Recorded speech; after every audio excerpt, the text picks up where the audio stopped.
Hi, and welcome to class again this week, week 3. Today we're going to continue a little bit of background on U.S. foreign policy, which is what we started last week, and then get into the phase where the United States becomes more deeply involved and ultimately takes over the Vietnam crisis, not quite a war yet, but essentially creates a nation in the southern half of the country and then becomes first financially and later militarily responsible for it. So we're getting into the more meatier aspects of the situation, stuff with which you'll be more familiar. But I want to start, well, first of all, I want to start, rather than, before I even go to the outline, talking just briefly a little bit about some of the discussion we've had. The email discussion list is going great, and I've kind of stayed off as much as possible because I think you guys are really doing a great job. But the whole question that really I think has been sparking some great debate has been that question about nationalism, the role of nationalism. Some people making the qualitative judgment whether it's a positive or a negative force. Some people talking about the role of nationalism as opposed to socialism in Vietnam. And I know some of the folks in here have written in to talk a little bit about that.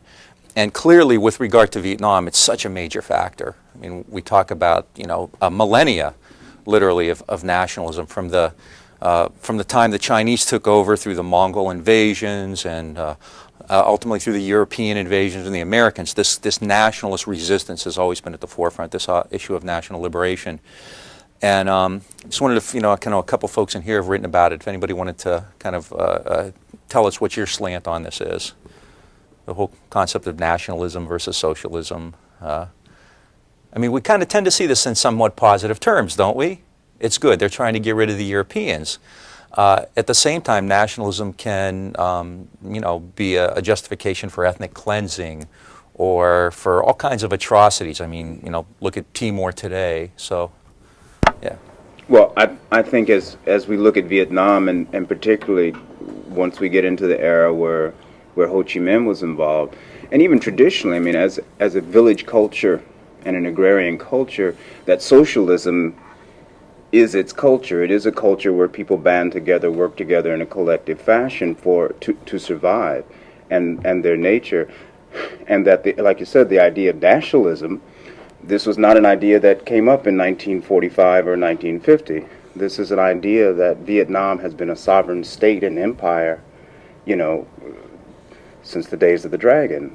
So it makes sense to me in the readings that Vietnam would evolve into a socialist state with a strong nationalist sense of self, particularly when you've been invaded for thousands of years and always repulsed those invaders and pretty much maintained a culture of your own that you could really consider your own culture.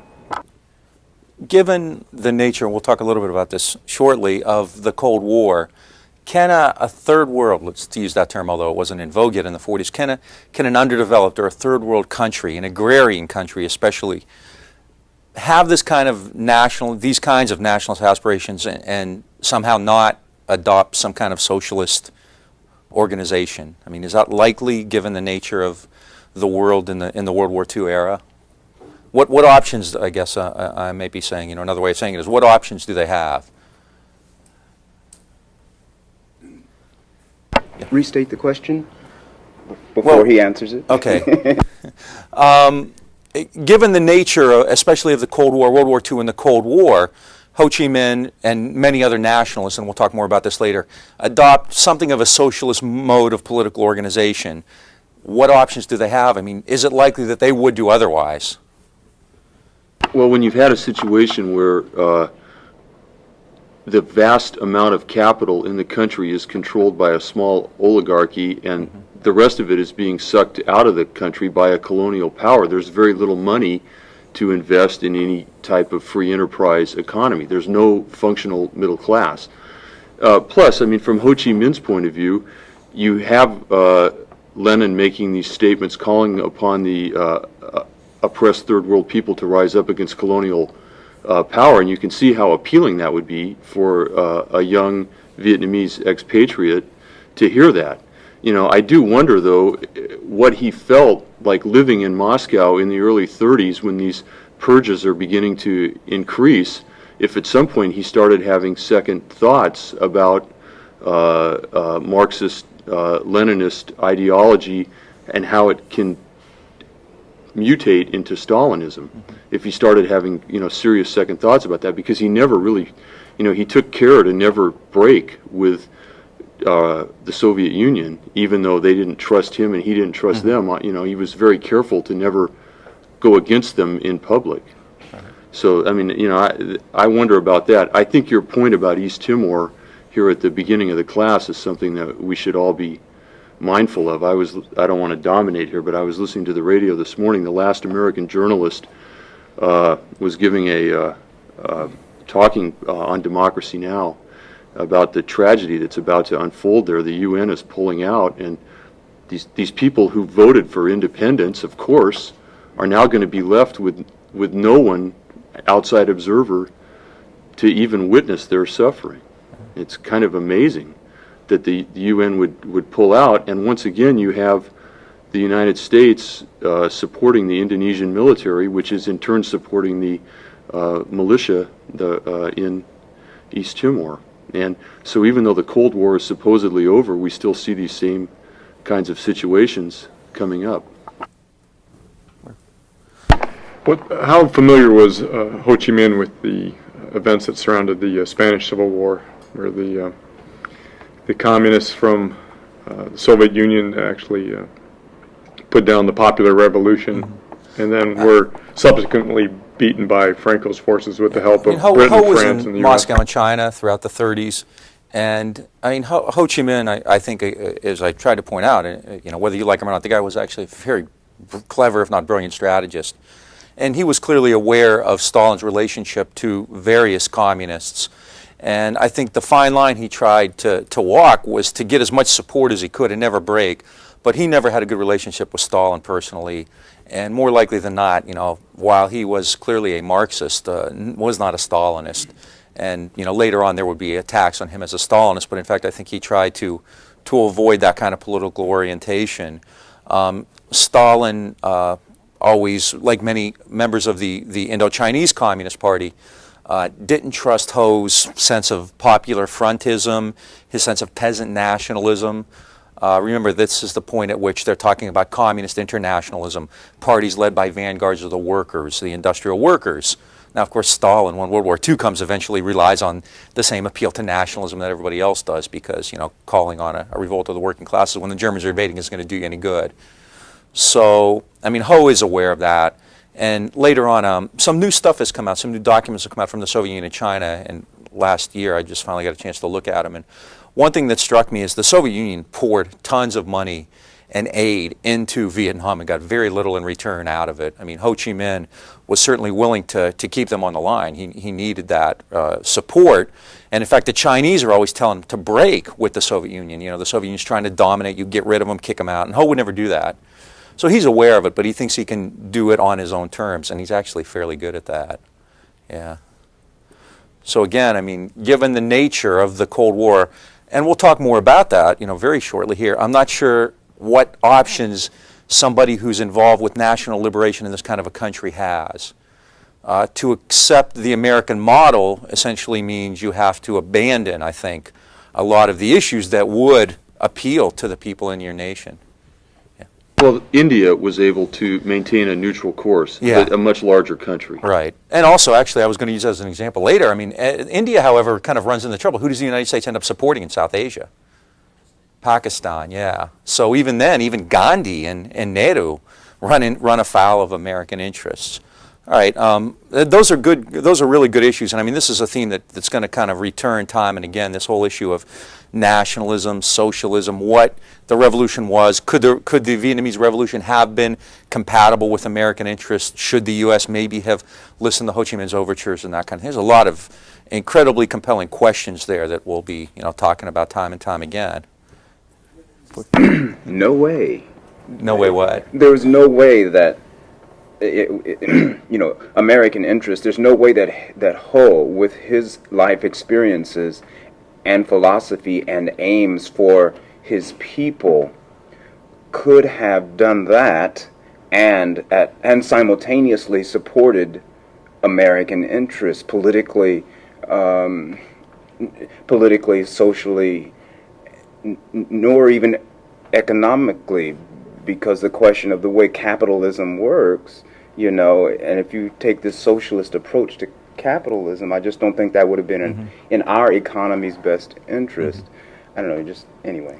No, I happen to agree with you. I mean, I think when people call Vietnam a tragedy, tragedy in the Greek sense, that, people are kind of moving toward this almost inevitable denouement, which is going to be quite terrible, quite tragic, and they see it coming, and there's really nothing they can do about it. And, I think you're right, and I think that's why I'm doing so much background. I mean, it's essential to kind of get a sense of the larger context, because without that, Vietnam doesn't make as much sense. I mean, I think more and more as we distance ourselves from the war itself, we're going to see Vietnam as part of the Cold War and kind of see it in that larger context, and even more than that, the whole concept of nationalism and colonialism. Remember, I mean, also to kind of give a little bit more background, I mean, the whole issue of colonialism is really interesting, because in World War I, which Woodrow Wilson's mantra, self-government, free determination, but Wilson's very specifically is talking about the Ottoman and Habsburg empires. He's talking about white Europeans for the most part.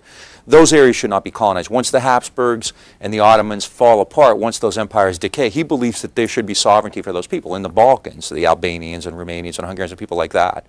He's not talking about the Third World. So when Ho goes to Versailles, he has this sense that Wilson's talking about the Third World, and he's not. He's talking about Europe. And that's the Bolsheviks' very intelligent political maneuver, is to include the Third World in it. And instead of making a pitch toward communism, they talk about it in terms of national salvation. So they'll go to the Mideast and call for a jihad, or they'll go to Asia and call for anti-colonialism. So I think this is more Trotskyite than even Lenin. Tries to integrate the Third World into this Bolshevik revolution, and it's not Marxist. Marx thought Asiatic economies were backward. Marx believed in European development. He was very chauvinistic that way. So this is, kind of a Bolshevik twist to gain power. But it makes a lot of sense. If you're a Third World revolutionary, then of course you're going to assume the Bolsheviks are on your side far more than the West is. And then in World War II, even though you have a lot of rhetoric, especially from Franklin Roosevelt, about anti-colonialism, what happens after the war? Well, the British, eventually do leave India, but, they're kind of forced out. And the French return to Indochina. And then even into the 60s, we'll talk about this later, it's the Soviet Union calling for anti-colonialism in Africa. So the African nations adopt something of a Maoist or Marxist model, or a communist model. I know that for me, the interesting thing in reading this stuff over the last few days was having always thought of Vietnam as a civil war, and really coming to, but changing my mind based on what or coming into an awareness that it was not a civil war, but that it was a colonial war. That you had a country that had been invaded by two different major powers, and their whole struggle was, hey, we just, get out of our front yard, go home. I mean, if you think of a civil war like in terms of the U.S. Civil War, yeah, this is nothing like that. It's dramatically different. All right. The last time when we finished, I was kind of at the point where I was talking about World War II and the Cold War and the impact this has kind of on larger issues. And the last thing I mentioned was the Chinese challenge and containment in Asia, just to start there and get on to the next stuff. October 1st, 1949 is really a crucial date in American foreign policy in the history of the Cold War. That's the date that Mao Zedong proclaims the People's Republic of China. Now, if you know anything about World War II, the United States supported at the time, Kuomintang, today Kuomintang, the transliterations have changed, led by Chiang Kai-shek, whose name is now Zhang Jieshi. It's the same person. However, Americans on the scene, the famous China hands, all these State Department officials, military officials like Vinegar Joe Stilwell, who was a special envoy there, who thought Chiang Kai-shek was just incompetent, corrupt. He called him Little Peanut to his face. If we weren't on TV, I'd tell you some other things that Stilwell said. General Albert Wiedemeyer, General George Marshall, General of the Army George Marshall, diplomatic and military officials, to a man who understood what was happening in China, came back and said, Chiang's going to lose. Chiang Kai-shek's going to lose. Mao Zedong is going to win. He has, a far better military force, and he's far more popular. Nonetheless, the Americans don't listen. They continue to pour money to the Kuomintang, and October 1st, 1949, this shocks the United States. And this leads, to a cataclysmic both foreign and domestic policy. Not only does it mean that the biggest country in the world, in Asia, the Chinese is now communist, but it also creates in the United States, the key question is who lost Asia, who lost China? And this leads directly to McCarthyism. And you start to see McCarthyism before Joe McCarthy ever entered the scene. People like Richard Nixon made names for themselves even before McCarthyism. HUAC was established. Harry Truman instituted loyalty oaths. But Mao's victory in China is crucial because instead of looking at events in China and saying, well, these are the forces of nationalism, like Vietnam, the forces of nationalism, colonialism, and independence movement, class struggle, so forth. Instead of seeing that, it becomes all of these communists in the State Department sold out the Kuomintang. So this leads to the who lost China debate, and that's going to have really important ramifications when it comes to Vietnam, because it's going to be real hard for an American politician to say, hey, let's step back and take our time in Vietnam, because immediately you're soft on communism. This is what happens. You know, it's ironic, I think. The Democratic Party has always been a very bellicose party in the 20th century. I mean, despite the likes of George McGovern and Frank Church, you know, they're not a bunch of, flower-wearing hippies. The Democrats have, as the current president has shown, not been unwilling to use force. Nonetheless, as a result of China, the Democrats somehow got this reputation as being weak on communism, soft on communism, the party of, peaceniks and pacifists. I mean, Richard Nixon during the '52 campaign said that Dean Acheson was the cardinal of the cowardly College of Communist Containment. And this is irony. And when it comes to Vietnam, I think that that's going to come back. So the Chinese Revolution really has great import, I think, for American policy in Vietnam. And there's an immediate test to that in Korea. Now, one of the ironic things about Korea, if you know anything about it, is the United States didn't really care much about Korea. I should have had a map in there. But in fact, in January of 1950, the Secretary of State, Dean Acheson, was asked about American security concerns in the Pacific. And he gives a list of areas in which the United States has an interest, and it's essentially Japan and Taiwan are the keys. He excludes Korea from it. Basically, the implication is the Korean Peninsula isn't very important to us.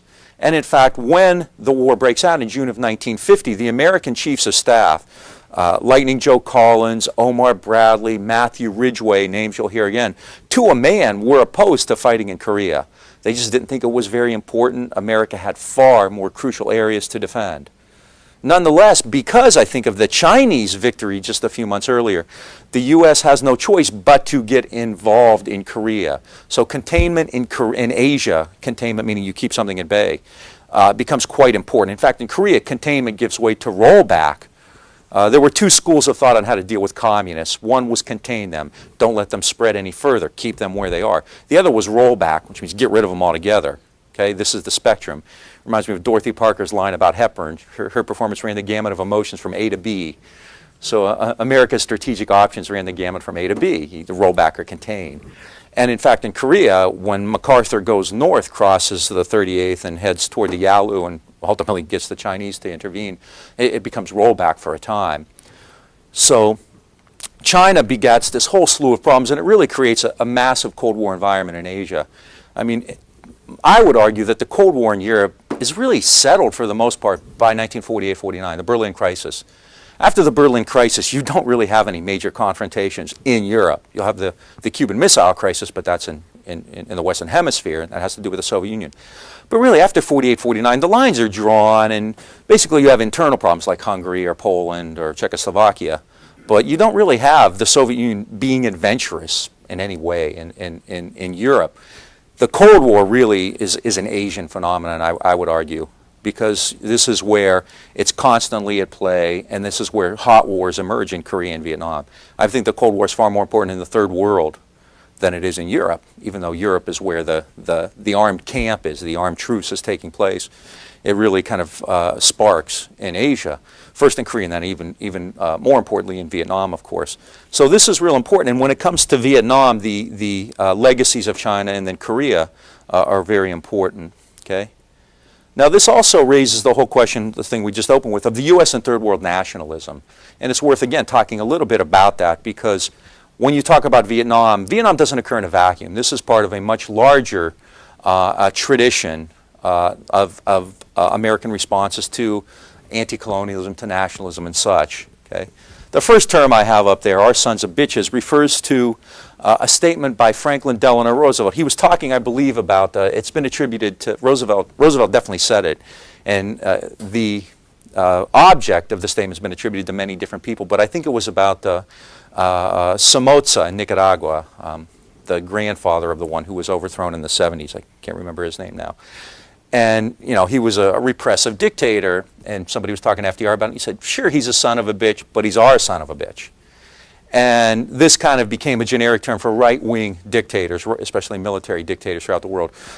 Esau in Burma, Chiang Kai-shek, maybe the best known of them. Okay, yeah, they're repressive, they don't reform, their countries have these really terrible unequal social situations, but they're on our side. And this tends to be the criteria for American support. So despite all the talk about, you know, democracy and freedom and all this kind of stuff, you know, the real criteria is whether they're against us or for us. And generally for or against, in most instances, means how agreeable they are to American capital, American investment, American markets, right? So I think that you can put this in fairly clear economic terms. There are other aspects, strategic, security. I mean, some areas are important for American security. The U.S. wants bases there, so that's going to be important. But by and large, if a country is willing to allow American investment, American capital, if it's willing to trade with us, if their elite and the American elite are willing to do business together, then a lack of political freedom in their society really isn't going to be a big factor. Okay, so there are sons of bitches. Well, this leads then to, you know, a really kind of a fairly narrow view of the world, especially in the Cold War period. And of course, this contradicts with the rhetoric about anti-colonialism that you hear during World War II. Right? After World War II, what you have is a fear of neutralism and a fear of nationalism. We talked to, or somebody mentioned India earlier. I mean, even though the United States did not, you know, oppose Gandhi and Nehru, they didn't send troops or anything like that, they actually did lobby the British for Indian independence. In fact, the United States was also alarmed by Indian neutralism. The Indians were not communists per se. They had a fairly decent relationship actually with the Soviet Union, except the Soviet aid.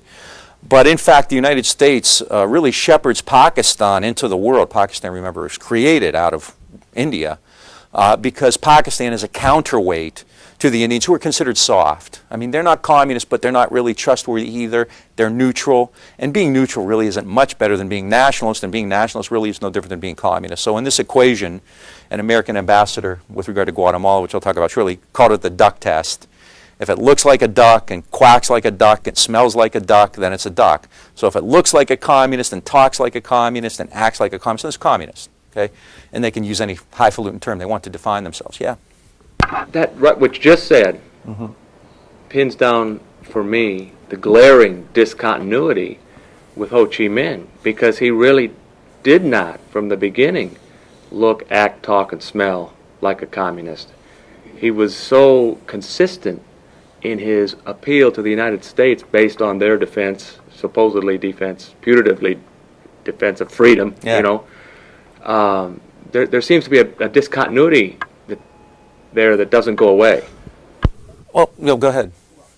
I was just thinking that it seems that we tend here to associate socialism as communism as one and the same, and my thought is that perhaps maybe that as Ho was looking at the resources that the U.S. had and the rhetoric that the U.S. had, that really in the truest form, what we talk about in this so-called democratic state is really pure socialism. I mean, it's like really of the people, by the people, for the people is socialism. And maybe that's what Ho saw and was really looking for, so that in fact the rhetoric and what he was looking for and his way of life and what he saw were actually one. Maybe we're the ones that were actually the, you know, not being consistent. Yeah. You know. Well, I think, I mean, Ho Chi Minh, clearly, there's no question, he sought American support. I mean, he sent, you know, I mean, from the time he tries to see Wilson at Versailles, he sends perhaps 6 to 8 notes to the White House in 45, 46, which, you know, there's no record of anybody high up ever seeing them, and it really wouldn't matter if they had. Quotes the Declaration of Independence. I mean, clearly, a lot of, I mean, Mao Zedong did the same thing, you know, Mao spoke very favorably of American democracy. So these guys actually had kind of, you know, the kind of American civics class concept of it. Was it sincere, or was it just a ploy to get American aid? In a sense, it doesn't matter. I mean, you know, at some point it means that there was the possibility of an accommodation, of a détente with those countries. And the United States rejected that. Why? I mean, this is open to speculation. Ho Chi Minh clearly was a communist. He was a founder of the Indochinese Communist Party. The U.S. did not look for nuance or sophistication, so the fact that many of the members of the ICP rejected Ho's concept of the Popular Front. I mean, Ho let rich peasants join the front, which was, really appalling to a Stalinist, because these people are class enemies and they should probably be put in a gulag somewhere. Ho didn't believe that, so he comes under attack, from a lot of his own comrades. But the Americans either don't or choose not to see that level of nuance, and in this case, it's a combination, I think, of ignorance and intent, because they just don't know much about Vietnam either. It's just not a very important area. So either, because of that, they tend not to really care about the Ho Chi Minh's approach. Yeah. We can start with ignorance, but where I'm having trouble, where I think we're crossing the line as a nation, is when we put up and pour great amounts of time and resources into what appears from our readings, which I believe are fairly balanced, to be outright fraud. Beginning at least with the Eisenhower administration. So something's happening there that I'm trying to. Well, I mean, on one hand, if it's the duck test, if they look like they may oppose us, I mean, the United States basically it's almost definitionally thinks that somebody who believes in the kind of reforms that Ho, or I'll give you a couple other examples later, believe in, they can't be our friends. I mean, land reform, I think that alone would disqualify Ho Chi Minh from ever having American support. This guy believes in land redistribution. Right? I mean, if you know anything about the Freedmen's Bureau after the Civil War, how long did that last?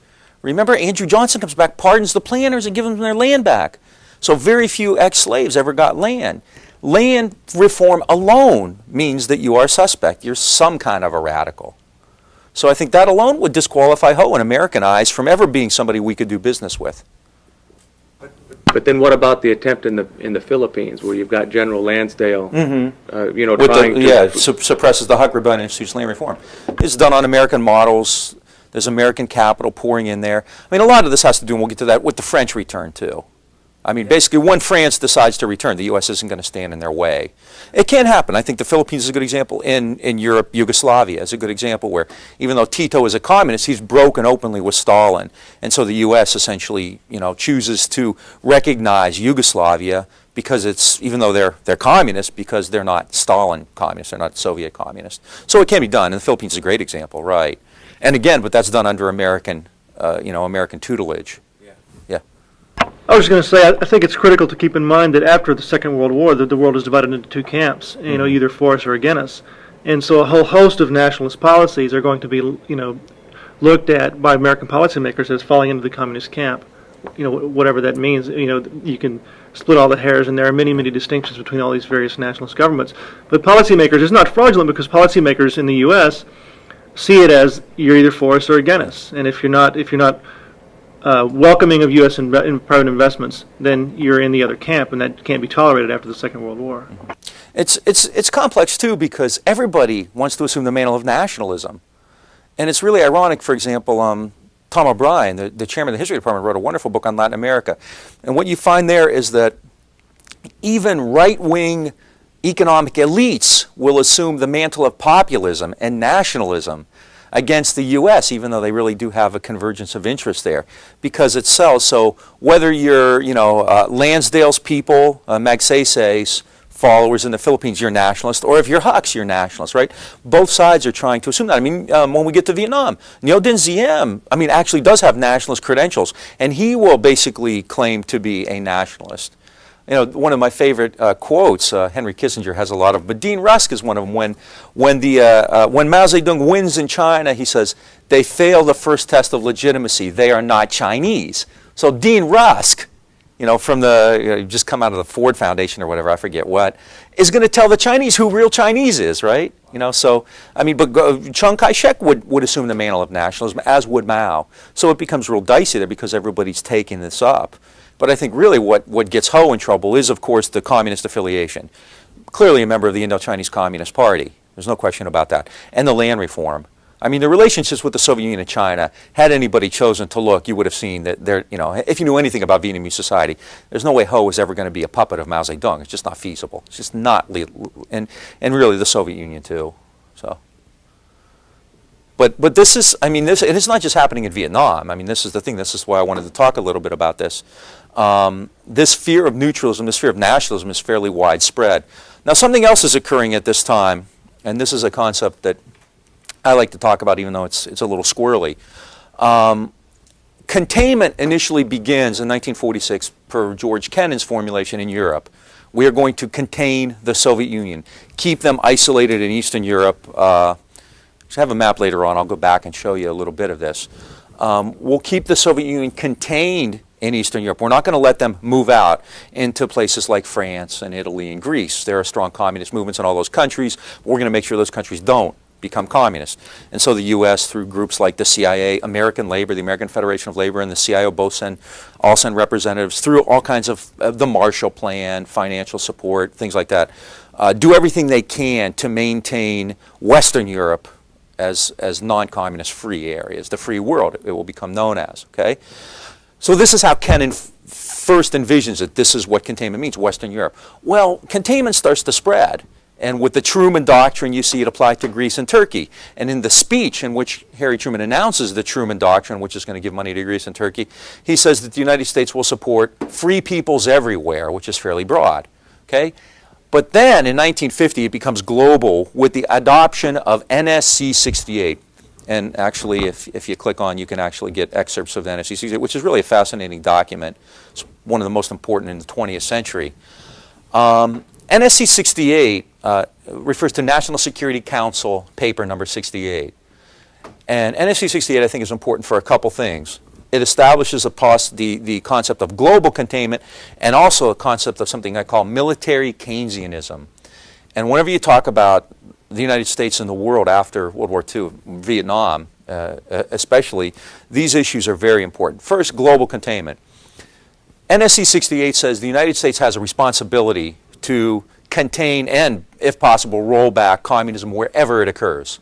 It is now global, okay, whether it be on the North Pole, in Europe, on the Great Wall of China, no matter where, at all points on the globe, the United States must contain communism. It's not just in Europe, it's not just in China, it's everywhere. If there's a communist, you know, in the hills of Tibet, get rid of them, you know, in Haiti, wherever. I mean, Santa Claus wears red, he might be one, okay? So you got to get rid of communists wherever they exist. So NSC 68 in 1950 extends containment to everywhere. The other thing it does is it says that the American economy is strong enough to spend virtually unlimited amounts on national defense. Something I call military Keynesianism. You know anything about World War II? What was Keynesianism? The Depression of World War II. John Maynard Keynes, a British economist, what was his argument about economic theory? Okay, at the time, remember, one of the big issues in the 20s and 30s was the budget was out of balance. Okay, John Maynard Keynes comes along, he kind of revolutionizes economic thinking. Keynes says that governments should not worry about balanced budgets. Governments should spend money they don't have. They should deficit spend in order to jumpstart the economy. And in fact, for every dollar the government spends, it's going to come back. There's a multiplier effect. So the government will spend $1 on a road or a bridge or an airport or whatever, some kind of public works project. And that dollar is going to create jobs for a bunch of people who work there. And then those people are going to go out and spend money on food and clothing, which means that shopkeepers in that area are going to get income out of it. And in turn, those shopkeepers are going to have to buy food and clothing and whatnot. And ultimately, they're all going to pay taxes because the money is being diffused so widely, and the government's going to get it back in turn. All right? Now, FDR, despite claims that he was a freewheeling tax and spend liberal, never bought into Keynesianism until when? World War II. World War II finally gives Roosevelt the justification for adopting Keynesianism. Why? Because he's not doing it to build roads and bridges and airports and things to put people to work. He's doing it to save the country. He's doing it for national defense. And in American life, in American history, you could always justify something based on defense, based on the need to protect people rather than to preserve human needs. I mean, jobs and welfare and housing and things, that's nice, but defense really sells. So one of the big fears after World War II of everybody in American circles, and Dean Acheson has a wonderful statement about this in a congressional committee, is that we're going to return to the Depression of the 1930s. Remember, 8 million men were in uniform in World War II. The plants were running 24 hours a day, 7 days a week, 3 shifts. Women were working and making a lot of money. The economy was humming along, unemployment almost unheard of. I mean, massive production. The war ends, boom, what happens? Military demobilizes, millions of men come home looking for work. Women are told that they have to move back into the home, and thus begins a baby boom. They're basically removed from the factories. And everyone's afraid that the economy is going to hit rock bottom again. It's going to go into a tailspin without all this production for war. Right? So you have to find new ways to encourage spending. Well, you do this, it's not unlike the 1890s. On one hand, you do it through foreign projects like the Marshall Plan. You spend billions of dollars in Europe, but with, everyone talks about handouts. Oh, we built up the Japanese, we built up the Germans. This is not free money. This isn't monopoly money. Money is given with the qualification that you have to spend it on stuff made in the U.S. They're called offset arrangements. We'll give you money, we'll give you billions of dollars, but you have to offset that by buying stuff from us. So it guarantees a market. Now, if the United States simply created national markets at home, that would be considered socialist or radical or whatever. People like, Robert Taft and others would have obviously opposed it. And actually, in that case, it's kind of a cheap shot because Taft actually had some sense on a lot of this stuff, even a very conservative man. But if you do it for military spending, it's okay. So you create a system of military Keynesianism where you justify massive government intervention in the economy based on military needs rather than human needs. And this is also a product of NSC 68. In 1950, the military budget was $13 billion. The NSC 68 occurs, and people say, whoa, this is just what we're looking for. I mean, Paul Nitze wrote NSC 68. John Foster Dulles, Acheson's secretary, say Dulles later be secretary. All these people say, this is just what we're looking for. This justifies increased military spending. So the military budget is $13 billion. NSC 68 is written and released. The war in Korea breaks out. By the end of the Korean War, military spending in real terms probably increases 5 to 6 times, 500 to 600%. After the Korean War ends, military spending drops down. You always have demobilization. It's still in the $40 billion range, which is still 3 times higher than it was prior to Korea. So this is when we talk about the military-industrial complex, which is a term that Dwight Eisenhower made famous, right? Pinko Dwight. It really emerges out of the Cold War. And this is really crucial, I think, when it comes to things like Vietnam, an area that's not terribly important in any real terms, but because of global containment, because of this need to maintain a society based on kind of a militaristic attitude, a society built in the shadow of war, then Vietnam becomes important. Okay? And you get 2 little case studies here, Iran and Guatemala, which I think speak to that. Vietnam, of course. In the post-war, Vietnam is clearly the most flagrant example of the way the United States looks at nationalism and issues like that. But Iran and Guatemala are good preludes to it, and I'll very briefly talk about them. They're very similar. Iran had been kind of an area of interest in the Cold War. Right after World War II, there's oil there, of course, in Iran, and so there was the Anglo-American cooperative arrangement on oil, or Aramco. The Soviet Union wants a piece of the Iranian oil fields too, and it masses troops in the north, and a lot of stuff goes on and whatnot. Ultimately, though, the U.S. basically makes a stand, and the Soviet Union backs down. So this is really one of the first confrontations of the Cold War. The U.S. wins, the Soviet Union retreats. From that point on, however, Iran had always been an area of great interest because of oil. Okay? Well, a lot of Iranians are upset about the hold that the Americans and the British have over the Iranian oil industry. I forget the numbers, but clearly it's well over half of oil profits are leaving Iran, maybe even up to the 80% range. I can't remember the numbers. So a huge amount of money is leaving Iran and going to American and British oil concerns. Right? So in the early 1950s, an Iranian nationalist named Mohammad Mossadegh comes into power.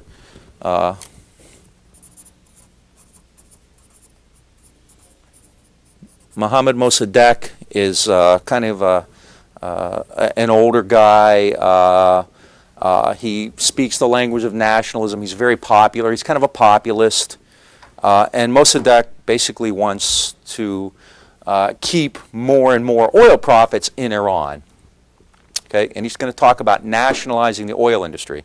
What's that mean when you nationalize an industry? The government actually takes it over, and Mexico did it with oil in the late 30s, right? So Mossadegh is talking about nationalizing the oil industry. In 1953, what happens?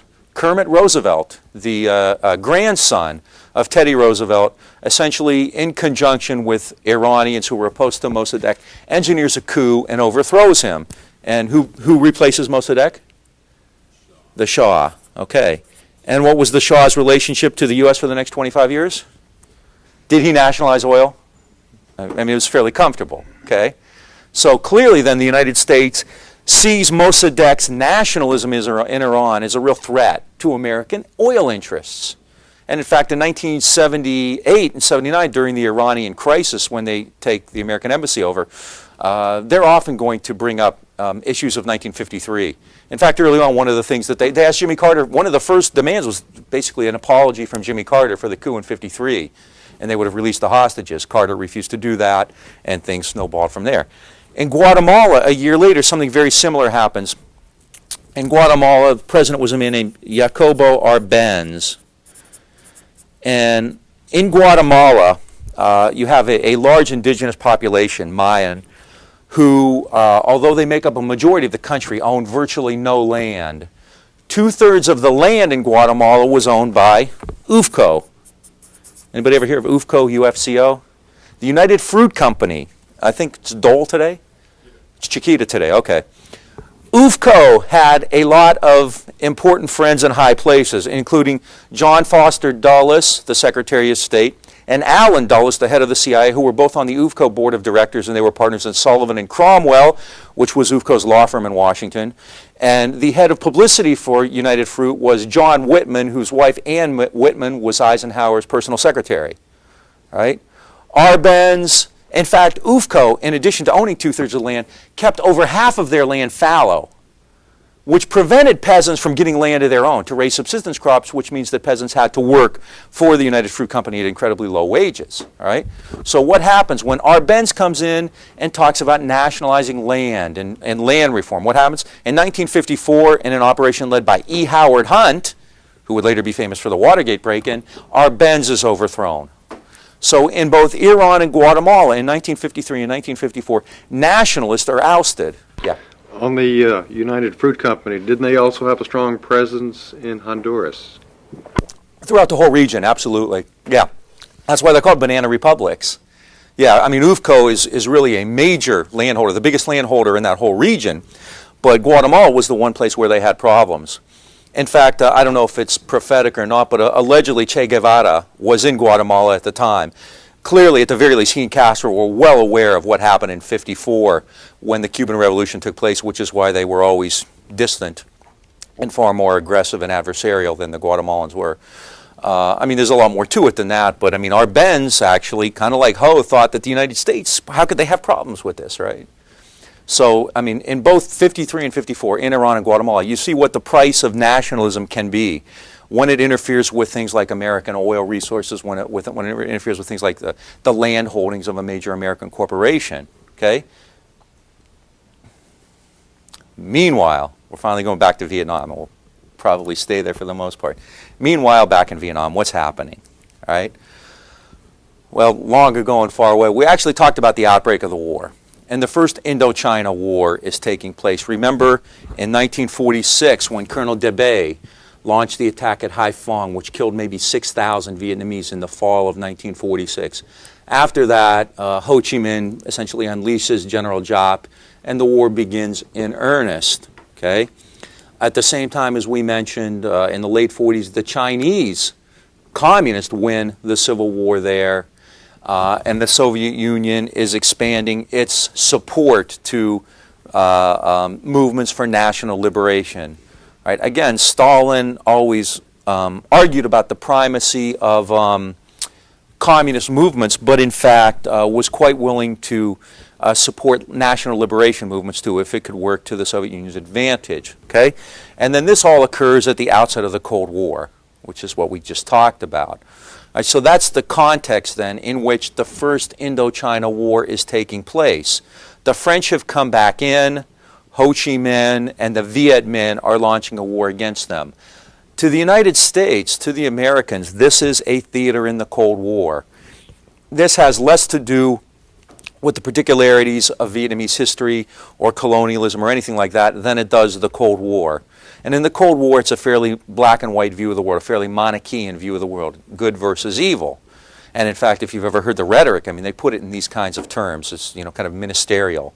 I mean, Billy Graham actually, Billy Graham becomes famous at this time by talking about the contest between good and evil, between the communists and the free world. This is, you know, I mean, a lot of ministers and street preachers get kind of very well known at the time by talking about this. And in this case, then the French, even though they may have done some bad things, are the good guys, and Ho Chi Minh is clearly, the Viet Minh are the bad guys. I mean, that's kind of a very simplistic way of looking at the world, but there's not a whole lot of nuance going on in the late 1940s.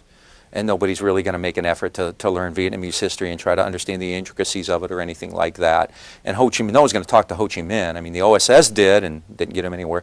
They're not going to reply to his letters, you know, so it's fairly clear then, you know, the way this thing is going to fall out because of the Cold War, all right? So that's just kind of a prelude to more important stuff. As a result then, Ho Chi Minh understands that the United States is going to come to his support. The world generally is going to support the French. In fact, you know, the Soviet Union doesn't even recognize Ho. I mean, Ho Chi Minh declares independence September 2nd, 1945. Stalin doesn't recognize the country in the north, the Democratic Republic of Vietnam. Stalin doesn't recognize it in 45. The Vietnamese are a country only to themselves. Only the DRVN recognizes the DRVN. It has no outside recognition at all. Not a single country recognizes Ho Chi Minh's government in 1945. So he's totally isolated. And Ho realizes that, you know, basically whatever happens is going to happen on their own. So it's going to take a victory in war.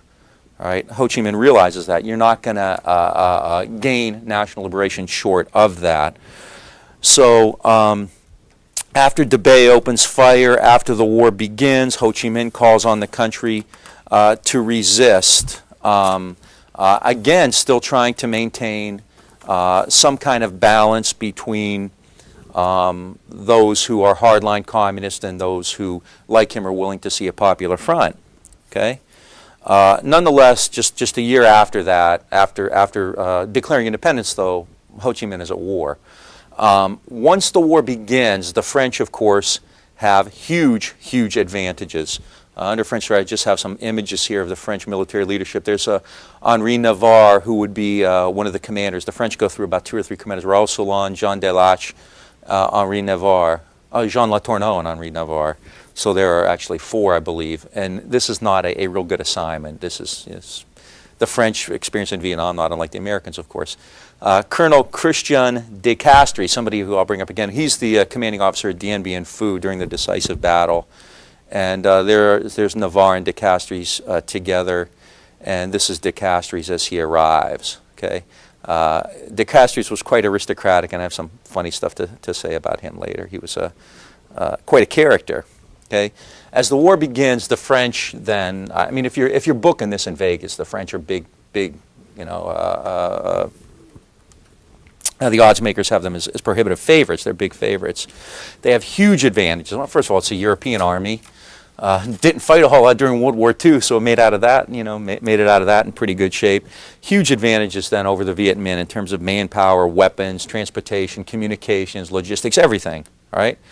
However, Napoleon once said in warfare, 90% of the advantage goes to that side which has better morale. And in this case, that was undoubtedly true in both, actually, the French and the American War. The French Union forces were huge. And it included not just French forces, but also Vietnamese forces, too. They had integrated some Vietnamese into their own forces. In the 1940s, there were 70,000 soldiers in the French Union forces, but by 1954, it was over 500,000. The French Expeditionary Corps, there are different arms. The French Union forces are countries indigenous to Vietnam, to Indochina. The Expeditionary Corps is groups that, you know, kind of travel around. They're expeditionary courses. They're sent to deployed to wherever the conflict occurs. The FEC, which was kind of an occupying army, had increased from 70,000 troops in 1940 to 115,000 in 47, and by the 1950s, 180,000. So that's almost 700,000, just including those, okay? In addition to that, there's a Vietnamese National Army, VNA. This is made up of Vietnamese soldiers created by the French, and in 1954, the VNA has about 375,000 troops in it. You're looking at a total then of over 1 million soldiers fighting for the French in the French Union Forces, in the French Expeditionary Corps, and in the Vietnamese National Army. So you have a force of over 1 million in uniform. Now, that doesn't mean they're all fighting. Many of them are, writing letters. They're scribes. They're pouring beer and, schnapps and things like that. But the fact of the matter is, it's a pretty big force. JAP has, with Viet Minh and militia combined, about a third of that, maybe 300,000, 340,000, I think is the number that's often given. So General JAP has about a third of the forces that the French do. But what kind of war is he fighting? Guerrilla war. He's fighting a guerrilla war, and estimates in guerrilla warfare generally say that the other side will probably need 10 soldiers for each 20 years. So, I mean, even though JAP is outmanned, given the kind of war he's fighting, it's not as bad as it would seem on numbers. But clearly, I mean, would you rather have 3 times more or 3 times less than the other side? Even if you are fighting a guerrilla war, you don't like to be outnumbered that badly, right? Of that 340,000, maybe a third are actually equipped, and then again with small arms.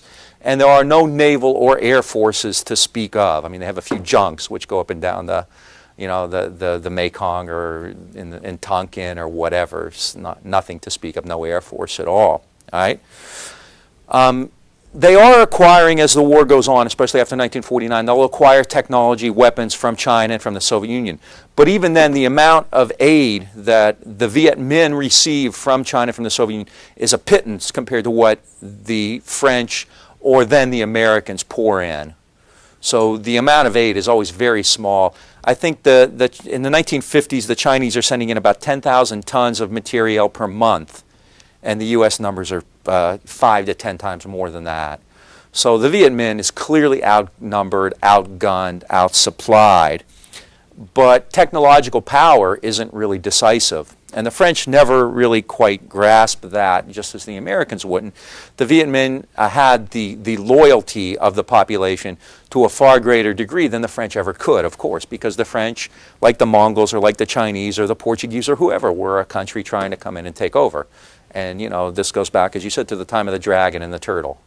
So this is kind of just another in a long line of foreign intruders.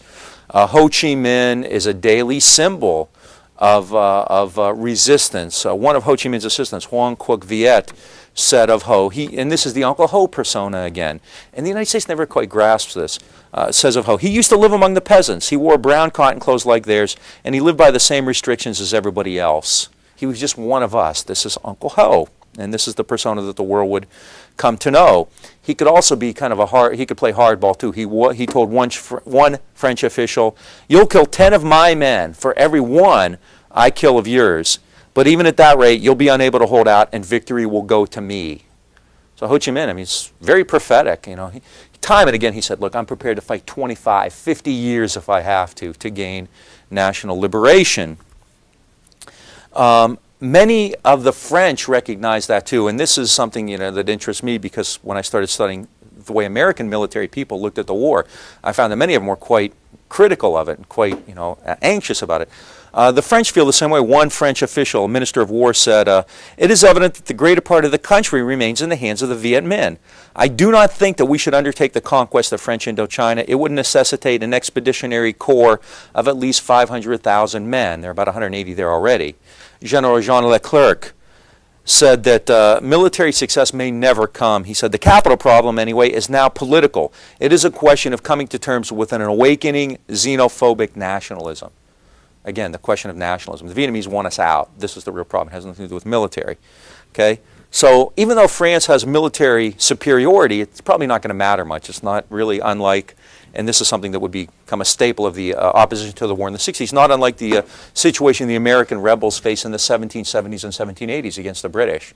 The British clearly had a superior military, right? It was the most powerful empire in the world. And it didn't matter. I mean, the Americans defeated them and gained independence. The Vietnamese were fighting a people's war. And again, French strategy was European.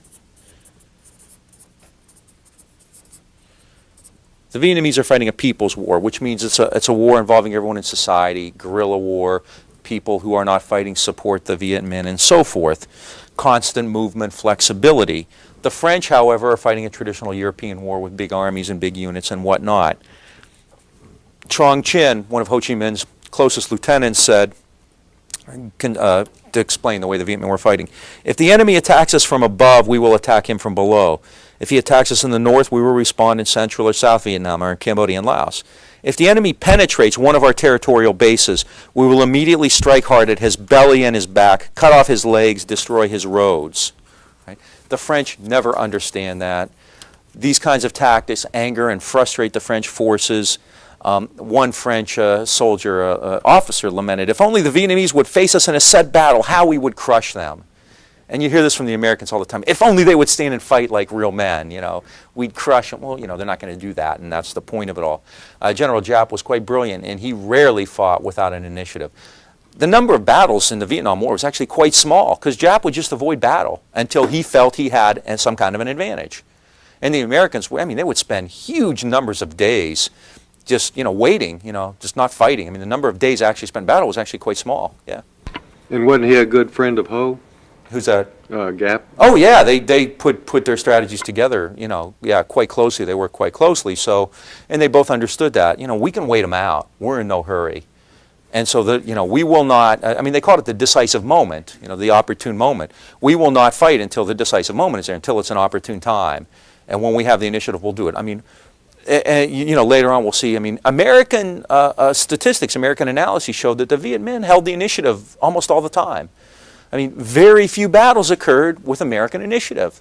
The Viet Minh would just, or the PAVN, the North Vietnamese Army, the People's Army of Vietnam, the conventional army, they would simply avoid it. They would just stay away. When they fought, they took huge numbers, but they would also inflict heavy damage, and that's another aspect of what Ho and Giap believed in. We can afford to lose a lot more men than the enemy can. 50 Americans killed is going to be a far greater catastrophe than 500 Vietnamese killed. In political terms, we're fighting for our national liberation, whereas, Life magazine will write about this and everyone will be up in arms. It's stark, isn't it, since then, in things like Haiti and in Kosovo, where the key has been no Americans killed. We now have bloodless war, which is really quite remarkable. And I think, Ho Chi Minh understood that, and clearly this is a product of Vietnam, but Ho understood even at the time of the Vietnam War that there were different concepts and different, ideas going on there. Roy? Yeah. I'm just curious, for what you know, what is the general makeup of the Viet Minh? So you have the Buddhist sects and the Cao Dai and Hoa Hao and actually some of the Viet Minh that didn't necessarily support Ho Chi Minh but were against the French. Mm-hmm. What do you, do you know, even if you have any numbers or? In terms of the numbers, it's real hard to come by. I would assume, quite seriously, until like 1960, when the front is established, that a majority of Viet Minh probably are not communists. At one point, I'll mention this later, an Army, U.S. Army Plans and Operations Division, Army Intelligence, does a survey of Vietnam, and they say that 80% of the Vietnamese support Ho Chi Minh, but 80% of his supporters are not communist. So I would suggest until the National Liberation Front is established, and even then, the front, when it's first established, really is a large front, the majority of Viet Minh are not communist. The majority of people in leadership positions are. There's no question about that either. You have communists. They also integrate some sects like the Cao Dai and Binh Duen and others who are opposed to ZM. Some Buddhists, some intellectuals. The leadership tends to be, definitely more communist-oriented. The mass, though, at large is probably more likely to be non-communist. And again, this is an issue. Ho was always for, accepting a broader base. And I think Ho understood that, the communists, first of all, had leadership movement and would always have. I'm not trying to make him out to be, the Easter Bunny or anything like that. I think that, he's a hard-headed politician as well. And he understands that if you're opposed to the French, you're a potential ally. Yeah. Yeah, it's not necessarily that he was less committed to a communist society throughout all of Vietnam. He was just a better strategist. I think he was a better strategist. He had different ideas of what it would involve, too. People like Giap and Trong Chin, I would never call them Stalinists, but I think accepted some type of a Soviet model more than Ho did. Ho, did have this sense of Asian peasant communism. Yeah. Related question. What was the relationship in North Vietnam between the government and Buddhism, which played a major role, Yeah. against Diem? That's a good question. I mean, North Vietnam kind of was officially not a religious state. It was an officially atheist state. But my impression is they kind of let the Buddhists go. So long as they stayed out of politics, they didn't really care if they practiced. And they kind of turned their back to the actual practice of it. And later on, when North Vietnamese soldiers would be killed in battle, they would have, they would want to bury them, give them a proper burial. And they would have Buddhist priests there, and the officials would kind of look the other way, I think, when the priest actually officiated at these ceremonies. So I think so long as the Buddhists didn't cause any trouble, they were quite willing to let them practice their religion. And again, they weren't Stalinists who, went out and crushed the churches or anything like that. And of course, with regard to the Buddhists in the South, they were quite willing to exploit that for everything it was worth. Okay. So the Viet Minh tends to be, I think, a fairly broad-based popular front, although led by communists. It has great morale and discipline as well. And even though they win the war, and this is something to keep in mind in both the French and American phases, the Vietnamese, the Viet Minh, the Viet Cong, the PAVN, whatever you want to call them, win the wars, but it's at a huge, huge cost. I mean, one cannot really understate the level of destruction and death inflicted upon the enemy by the French and then the Americans. And this occurs in the First Indochina War as well. In fact, in 1950, I mean, even though they've been skirmishing since 46, in 1950 you start to see kind of more of a full-scale war. And I hesitate to say that what was happening from 46 to 49 wasn't, because people were shooting at each other in anger and people were getting killed and whatnot. But 1950 you start to see more of a full-scale war. In 1950 the Soviet Union and the Chinese both recognize Ho Chi Minh, and they start to support him, so the Viet Minh now have the capacity to fight more. And Giap actually violates his own rules in 1915. He begins to fight kind of in a European style with larger set-piece battles. In October of 50, and there's some battle detail here. I'm not real concerned that you get all the nuts and bolts of this. In October of 1950, the Viet Minh actually conducted kind of European-style warfare, and they attacked French forts up in the north near the Chinese border, and initially inflicted some heavy damage on the French. The French lost 6,000 troops and mortars and trucks and so forth. Trying to build on that, in January of 51, General Giap began a general offensive around the time of the Tet holiday. Tet is, and of course we'll hear about that again, Tet, of course, is the biggest holiday throughout Asia. It's a New Year's celebration, and it's just a huge holiday. And in 1951, Giap was trying to get a Tet offensive going, and he began a general offensive. There had been about 15,000 Viet Minh hiding out in the Red River Delta, and they attacked French garrisons near Hanoi. The French, however, responded quite forcefully, using American-made napalm bombs against the Viet Minh. I'll have a photo of that later. And they sent in reserves and used napalm, and they withstood General Giap's offensive. And this really kind of taught Giap a lesson. He really couldn't fight this way anymore. Over 6,000 Viet Minh were killed out of 15,000, so 40% of the Viet Minh troops in this offensive were killed. It was really catastrophic. The French held their positions. The Viet Minh suffered these huge losses and certainly had no reason to celebrate Tet. And after that, Giap tries another offensive in 2 months, which ends in another defeat. By mid-June 1951, the Viet Minh was in pretty bad shape, bloodied and retreating. And Giap came under heavy attack. And this is something I think also that's important. We've talked before about how Ho comes under attack. Giap, in the same way, does. The Viet Minh believe in something, I'll mention the term again later, called Kiem Dao, essentially self-criticism. They're not at all averse to criticizing their own. Even somebody, you would never think of criticizing Stalin in the Soviet Union, would you? I mean, you'd end up, shot. But, I mean, the Vietnamese always felt very comfortable, the Vietnamese leadership always felt very comfortable attacking Ho or Giap or whatever. So there really was, in that sense, openness at that top level in terms of developing strategies. right? I mean, where you would never see that in Soviet Union, probably not in China either. I can't imagine, getting away with, maybe in the early years Mao was more, but clearly later that would have never happened. So Jap actually comes under heavy attack. People are saying, you violated your own rules. You're supposed to be fighting protracted war, guerrilla warfare, people's war, and instead you do this. You're too aggressive, you're impatient, and there are people calling for Jap's head. They want him fired. They want him removed as military commander, which is, again, quite striking. You would not see this in a totalitarian society. And one thing, I mean, no matter, you can have a negative impression of, oh, that's certainly legitimate, but for Americans to talk about Ho Chi Minh as a Stalinist and a totalitarian society really was way off base. It was just anti-historical. That was never the case. All right? So Vanu Njap, and the other thing, Vanu Njap listens, and it's at that point where he really quite seriously embarks on this strategy of protracted war. And after that, you start to see greater Viet Minh successes. And again, I have some photos of that. There's a picture of Jap reviewing the troops. What's striking, of course, is he has on a white suit and a tie. Doesn't have on a military outfit there. This is in 1951 during the catastrophic offensive. Viet Minh supply lines. This is quite remarkable. I mean, it's literally human labor. That's all it is. They don't have technology. They don't have dredgers and but I mean, it's people doing all the work. This is human labor, not technology. They're building a bridge. Did they have a lot of women doing bridge Oh, building? yeah, I'll talk about that later. Women played a vital role in the Vietnamese Revolution. I mean, they made better donkeys than the men, I believe.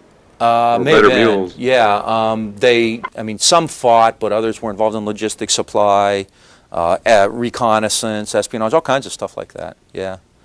So the Vietnamese begin this strategy of protracted war, and this comes, I mean, they'd always kind of believed in that, but this really emerges after the debacles of '51.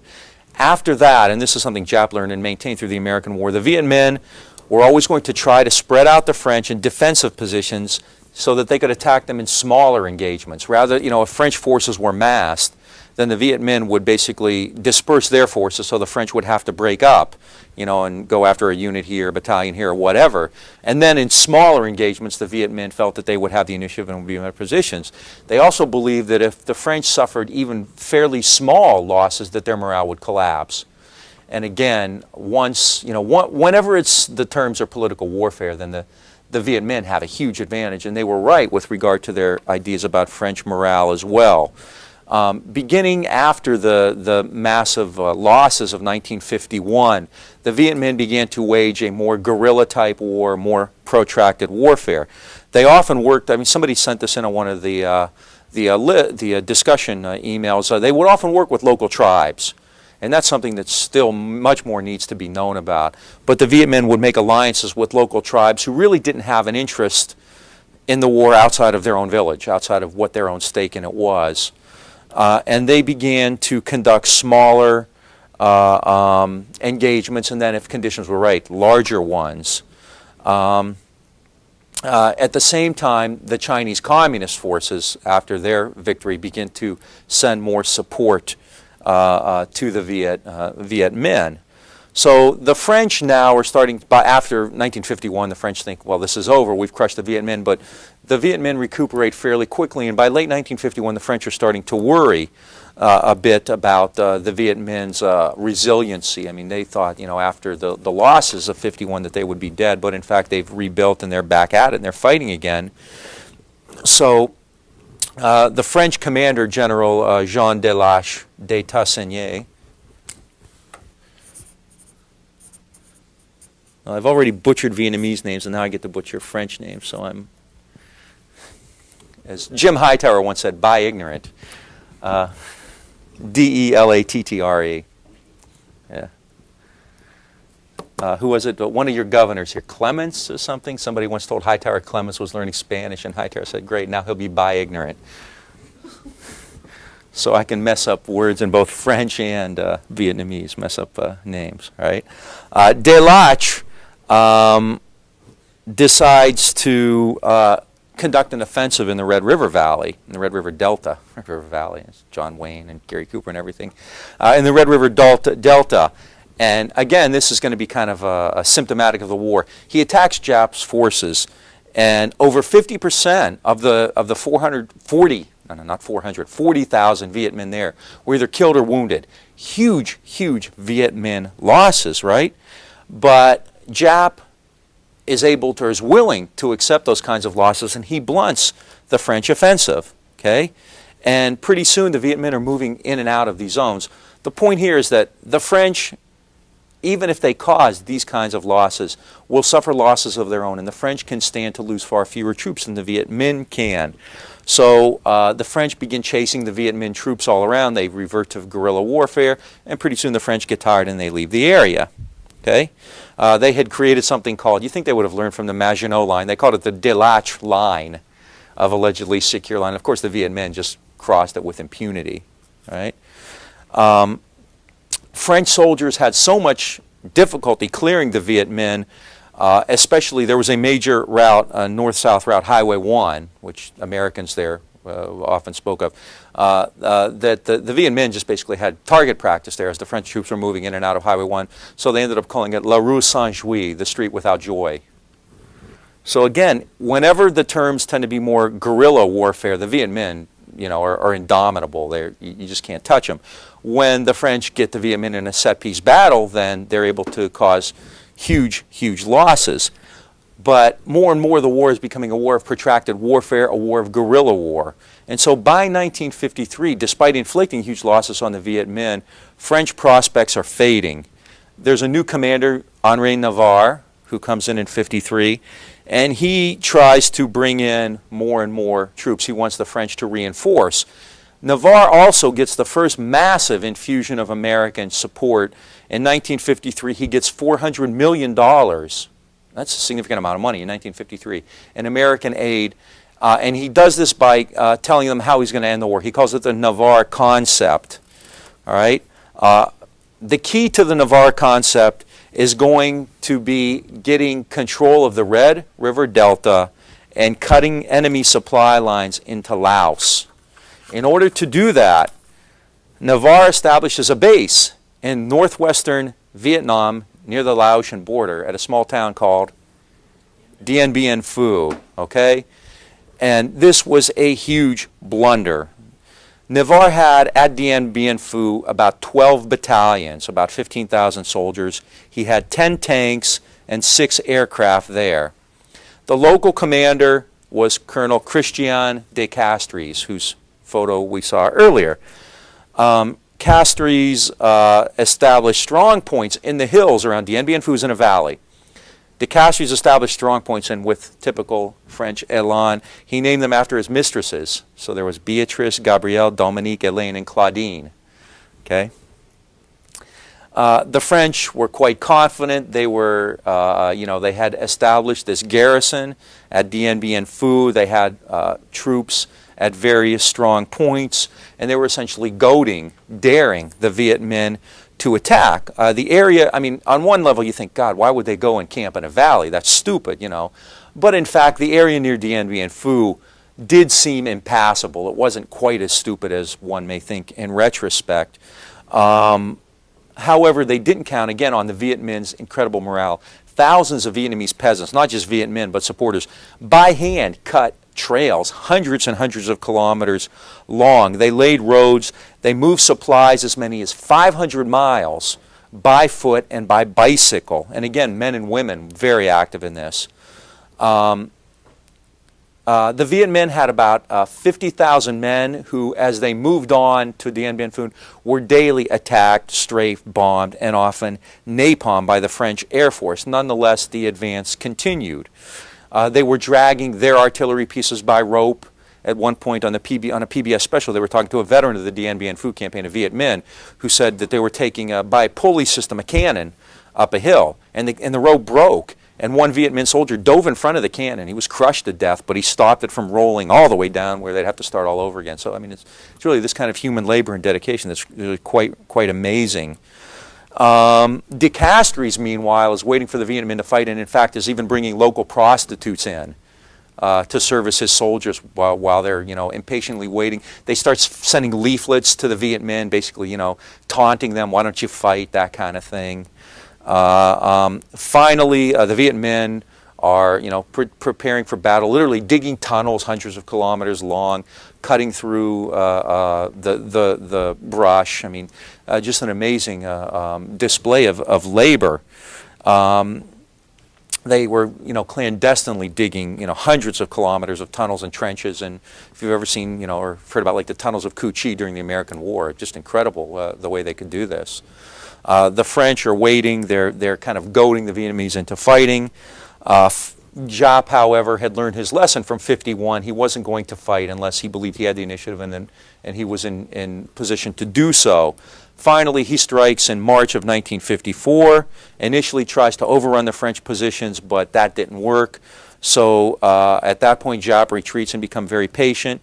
He digs more trenches, operates out of them, rains artillery in on the French, and the French forces began to take heavy casualties. The airfield at Dien Bien Phu becomes basically inoperable. By April, the Viet Minh were assaulting the forward bases, the fire bases of the French. Giap's strategy was called steady attack and steady advance. This is paying off. Throughout April and May, early May of 1954, the French are suffering huge losses. And on May 6th, 1954, De Castries surrendered and Dien Bien Phu fell. And again, we have some images of that. There's Ho and Giap preparing strategy at Dien Bien Phu. They have a model of the fortress there. There are Viet Minh at Dien Bien Phu, okay, waiting out the French. The French parachuting supplies in.